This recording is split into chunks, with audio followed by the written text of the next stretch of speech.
Hey everyone, welcome back to the channel. Today, we're going to discuss my auto attack build for the Sage class. Keep in mind that this is an early build, so I might not have access to all the best gear and skills.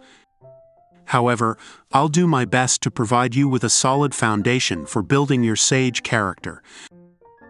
By the end of this video, you should have a good understanding of how to play this all-around class. Before we dive into the video, I have a quick favor to ask. If you find this video helpful, please consider subscribing to our channel, liking this video, and leaving a comment. Your support will help YouTube's algorithm recommend our videos to a wider audience, allowing us to create more content. Thanks for your help. Let's first discuss the autospell Sage. This build relies on your auto attacks to trigger its autospell. Stats. For agility, aim for at least 90. To achieve a decent attack speed, this will allow you to trigger your autospell and double flurry effectively. For dexterity, put at least 30 to get 1 cast time reduction. Auto attacking doesn't need a ton of dexterity, but if you want to cast spells like Earth Field or Spellbreaker quickly, aim for 60 or 90 dexterity. Every 30 points reduces your casting time by 1 second. For intelligence, put the rest of your stat points here. This is your key stat for boosting your magic damage. Max this stat after agility. You can also raise your intelligence first in exchange of slow attack speed. Next, let's discuss the skills. I think this is the most crucial part of the Sage class to understand. Sages are incredibly flexible. They can excel in so many different ways. They can be powerful attackers with their autospell skills.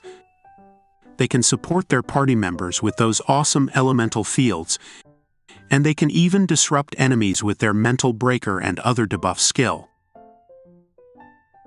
For mage skills, get all the bolt skills to level 10 since skills from autospell is instant cast.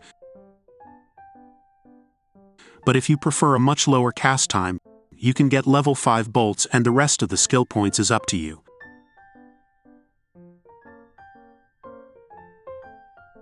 Next, allocate 5 points on increased spiritual for SP region. Then, allocate the remaining 5 points on Ring of Fire, since it is the prerequisite of Fire Field.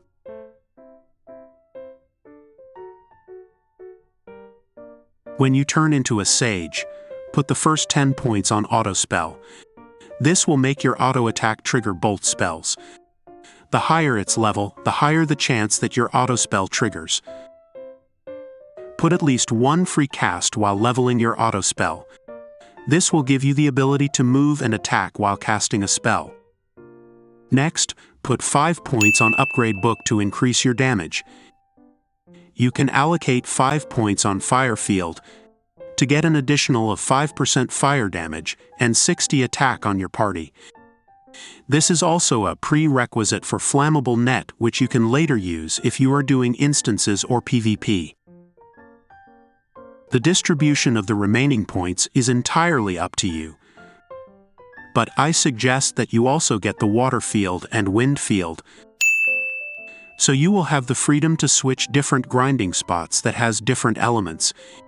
You may choose Earth Field over Water Field, as it is much valuable when doing MVP or other PvP contents.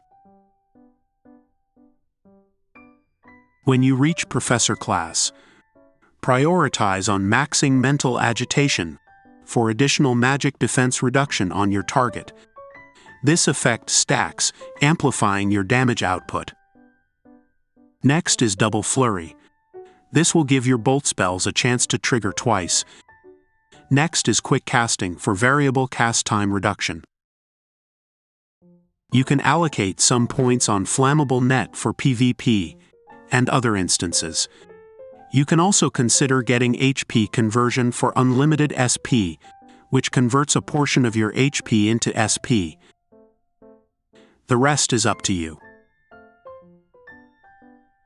When you reach your breakthrough, prioritize on leveling Upgrade Book to get the 10% magic attack. Next is the mental agitation, since this will give additional 5% magic penetration. Next, level up all the passive skills that depend on chance, like Double Flurry and Autospell.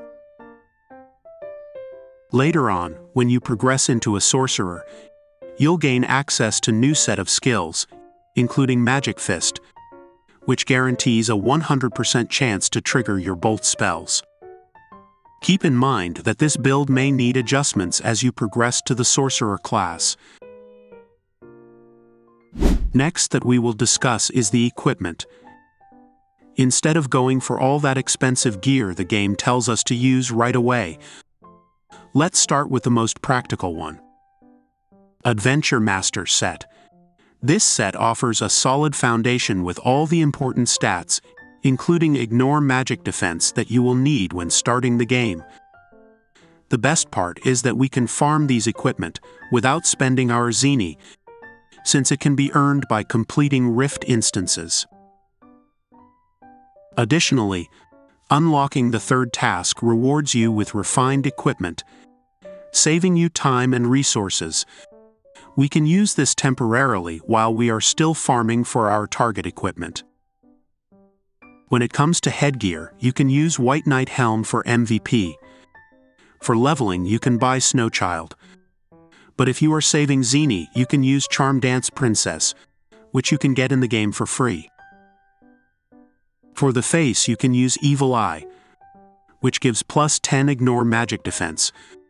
Or you can use Angel Spirit for additional 4% on magic and physical attack. For the mouth, use Angry Snarl for 10% cast time reduction. For the back, you can use Devil Wing or Wind Chimes Fan.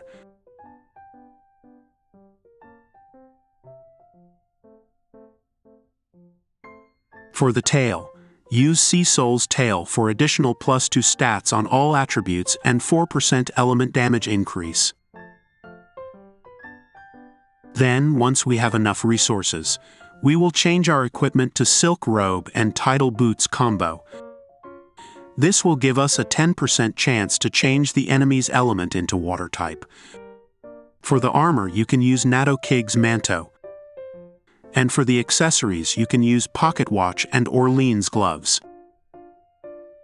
You may also get the Saint set for additional 30% experience boost. For the cards, aim to get racial cards like Flora, since these are the only cards that affect magic damage. Cards like Vidon are still fine, you can use it for your normal attack, but it is much better to deposit it for an additional fire damage increase. You can also get cards that increase your intelligence and magic attack. For Acer Monument, prioritize getting elemental concentration to increase your bolt's damage. Next is get the high energy bolt runes, depending on the bolt you are using. If you are still low on metals and contributions, pick as specific type of element for the meantime. If you are using fire, you should put the metals on fire slots to increase its damage. Next, you can choose whether to improve your cast time and cast delay, or put the metals on auto attack Empower to increase its damage. Just a tip: Lightning Bolt does not have high energy slots like Cold Bolt and Firebolt in Acer Monument. Instead, you can focus your metal on getting the Wind Field Blast to give you an additional of 20% movement speed and 10% attack speed. You can equip this in auto skill slot even in offline farming. Just make sure that you have enough SP, or also equip the HP conversion skill to save warm foods. And that's it for this guide. If you found this helpful, please like and subscribe. Let me know your thoughts in the comments below. We will update this guide, so make sure to check that notification bell button. Until next time, happy gaming!